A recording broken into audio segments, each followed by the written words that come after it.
This is a Soviet LIDA machine. It transmits low-energy radio pulses between 0 and 100 cycles per second.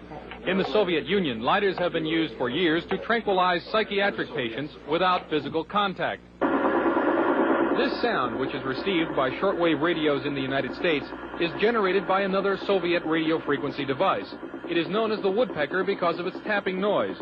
It is broadcast by a number of high-powered radio transmitters operating deep in the Soviet Union since July 4th, 1976.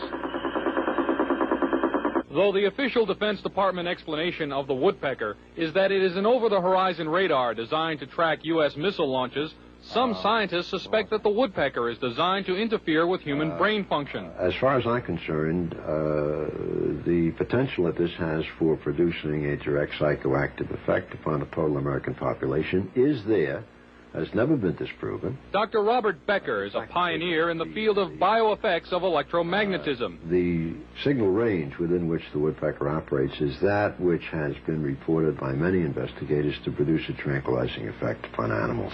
We are just incredibly sensitive to these magnetic stimuli. Dr. Bob Beck, a Ph.D. in nuclear engineering, has done extensive research into electromagnetic effects on humans. The signal was permeating power grids in the United States. It was being picked up by power lines, re-radiated. It was coming into the homes on the light circuits. I was surprised after coming here that the influence of electromagnetic fields was almost completely ignored here. Dr. Larissa Volenskaya was heavily involved in Soviet electromagnetic research before being allowed to emigrate to the United States.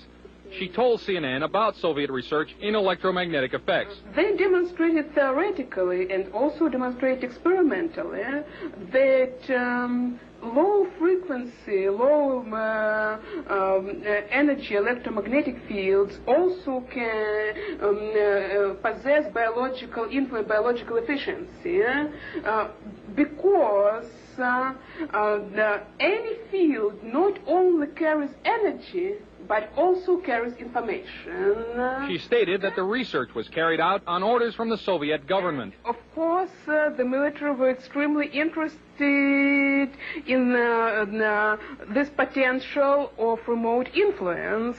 Is the United States military working in the field of electronic mind control? Officially, the Department of Defense will not comment because the subject area is, quote, too sensitive. But CNN has learned from this government scientist, who did not want to be identified, that a Navy laboratory conducted research into the use of an RF device for counterterrorism and special operations. It's possible to entrain a certain percentage of a population, apparently, with weak magnetic fields. The study also showed that RF signals could dissolve certain types of rat brain cells at a distance, causing disorientation and nausea. According to the scientist, even though the program was successful, the government never followed up on it. Dr. James Frazier did electromagnetic research for the U.S. Air Force for many years. At one time, he proposed a battlefield RF weapons system. You could make an antenna that would be carryable by a helicopter, and that this could be expected to produce a wide variety of symptoms, actually, by humans who happen to be standing in the beam. According to Dr. Fraser, the Air Force never followed up. At Lawrence Livermore Laboratory, another RF weapons concept is nicknamed the brain bomb. According to the book Star Warriors, the brain bomb would focus a nuclear blast into a huge pulse of low-frequency RF energy that would stun huge numbers of troops. Apparently, it too has not yet been funded. The Department of Defense will not comment about Soviet RF weapons, or if American RF weapons development is going forward. However, experts interviewed by CNN say that the Soviets are apparently ahead and could exploit that lead in a surprise strategic move, a move that could have grave consequences for the United States. From Washington, this